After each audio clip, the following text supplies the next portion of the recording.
What is going on, Nuggets Nation NBA fans? My name is Tom Leuthner. Welcome back to Nuggets Today, presented by Fan Arch. If you're new, make sure to hit that like and subscribe button, as well as comment if you guys want me to cover anything in the future. But Nuggets had another day off, actually, and they're going to be playing the Kings again, which should be a decent matchup. I'll get to that in a little while, but I do think that I've bashed Cam Johnson so much recently that I want to sort of go back and point out the good things that I've realized from the trade in general. And the first thing is obviously the contract, right? Everybody hates on me when I say that the trade was bad because of how well MPJ is playing, but if it weren't for Cam's contract, the Nuggets would not be in the position that they were in to go ahead and get Tim Hardaway Jr., Bruce Brown, Val.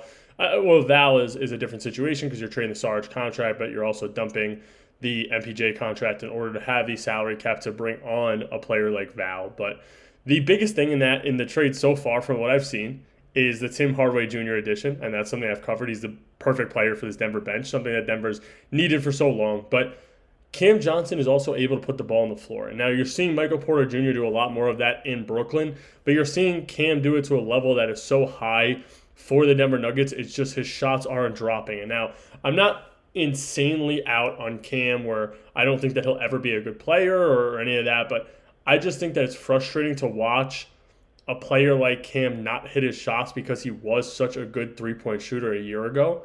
So I think that's what frustrates me. I'm not fully out on Cam. I just think it's the early season frustrations that get me where, I'm going to overreact, one, because it's content, and two, because it is frustrating as a fan to watch the Nuggets lose or, be in games that they shouldn't be in or they should be dominating because Cam is not playing well. And he's also on a pretty big deal. And, this was supposed to be the trade that helps the team push the finals, which defensively he looks like a monster. He's one of the best defensive players on the team. Definitely helps him out. He's a better defender than MPJ, and it also expands their defense because you can run him with in lineups with guys like Bruce, with guys like Tim, Jokic, and Val. So I think that it is a good addition. Like I said, him putting the ball on the floor every game we've seen this year, he's getting the shots he wants. It's just they're not falling. So you see, I believe it was the first game of the season where Denver needed a game winner. Instead of going to Jokic, you go to Cam Johnson.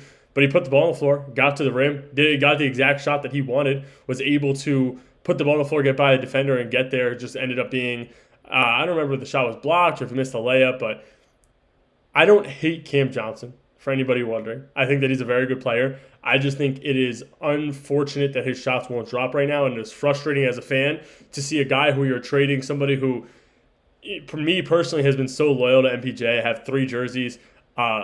Seeing you trade somebody like that who won a championship with the team for a guy like Cam, for him to not produce the numbers that you want to see right away. But I do have high hopes for Cam. I think that he could be a massive part of this lineup so far, and I think that he also draws attention away from defenders, which leads me to my next point, is that Denver might have have a potential all-star, somebody that I think we all could make the argument should have at least one all-star appearance in the Western Conference, and I think Jamal Murray right now. And I think beginning of the season I said that I think it would be Aaron Gordon. If there was going to be another all-star on the Nuggets, it was going to be Aaron Gordon, and it's not. I think that right now, if you're going to make a case for anybody, Jamal Murray can be an all-star. I think that he could push that level and really contribute to the team. We're seeing the flashes of Murray that we saw the championship year, where he's putting up his 40-point games. He's putting up his 27-point games, 28-point games.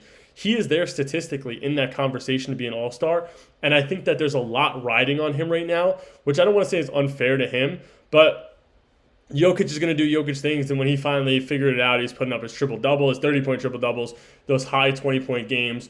But I also think that we're seeing a Jamal that Denver's really relying on, right? Aaron Gordon's great. And I think that like I said, Aaron Gordon was going to be the guy who I thought would be the all-star, and I think that there's still potential, but the Western Conference is just too stacked up, especially at the forward position.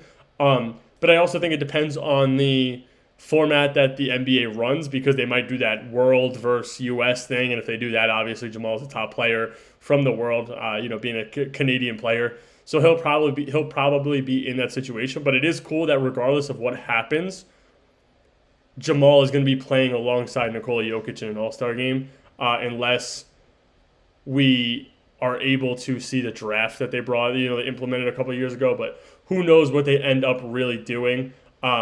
But I do think that if anybody were to be an all-star, it would be a guy like Jamal Murray, who I think that, like I said, we've seen, for years we've talked about it, where he probably should have been an All-Star, made at least one All-Star appearance, but I think this is the year for Jamal to really be in the All-Star game. Now, talking about some guards, I saw a trade scenario, and it's funny because it includes the Kings, and I'll get to the Kings in a second, that Denver would unload Zeke Najee's contract and Julian Strawther in order to bring in a backup point guard. Bruce is fine, but I think that we also want to see, me personally, people in the Nuggets chats that I talk to almost every day, we all want to see a real point guard, a ball handler that when those late moments come, when you're playing a team like the Thunder and they're going to pressure whoever our backup guard is, which is probably going to be Bruce Brown, I guess, at that point.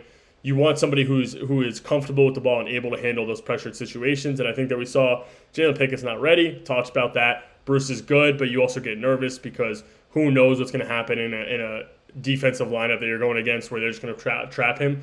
So the trade would be the Kings get Zeke Najee in a second-round pick, the Grizzlies get Julian Strawther, and the Nuggets get Keon Ellis contractually. It would work. Not only would that help Denver out by getting Keon, but you're also able to unload the 1 or 2 years left on Najee's contract. I love it and I hate it. For all of you guys who've been on the channel, been watching the channel, I'm a huge Julian Strawther believer, but I also think that a guy like Keon Ellis would help, and Strawther would get the opportunity he deserves in the Grizzlies, and he'd be able to actually play minutes, maybe make a name for himself, which I don't think he's able to do on Denver right now. But I just think it would be so nice. It really would. It would be so nice to get a guy who's so comfortable with the ball. You're still able to run Tim at the small forward. You're able to keep Brucey in at the shooting guard. And I think, like I said, massive move for Denver. So I want to know if you guys think that Denver should do it. I would love it. I think that it helps us out. I think that Strawther gets the chance that he deserves on a team that will actually play him. And the last thing I want to talk about is the Sacramento Kings. Another matchup against Sacramento. Denver should be able to take it. The report I saw at the time of this recording is that Domantas Sabonis is questionable. I believe it was a rib injury. So if he's not playing and you're going against Achua and Drew Eubanks, Jokic should have a field day. You might see a lot more of the backup minutes where Val will be playing a majority of the minutes, just like you saw against the Pacers. But it's going to be another whole Russell Westbrook thing. There's a lot of people commenting on the Instagram accounts or having the conversations where, well, Russ owns the Packers or the Packers. The Russ owns the Nuggets. And listen, if Russ wants to have a 30-point triple-double, go ahead. I just want him to stop having the triple-doubles because I want Jokic to beat the record. I want him to have the most triple-doubles in NBA history, and the longer that Russ continues to do it, the longer it'll take Jokic to do. But that is all I got for you guys today, Nuggets Nation. Like I said, make sure to hit that like and subscribe button, and I'll catch you guys after a Sacramento Kings game. Hopefully Denver can get another win, and we continue this win streak, but I'll catch you guys later.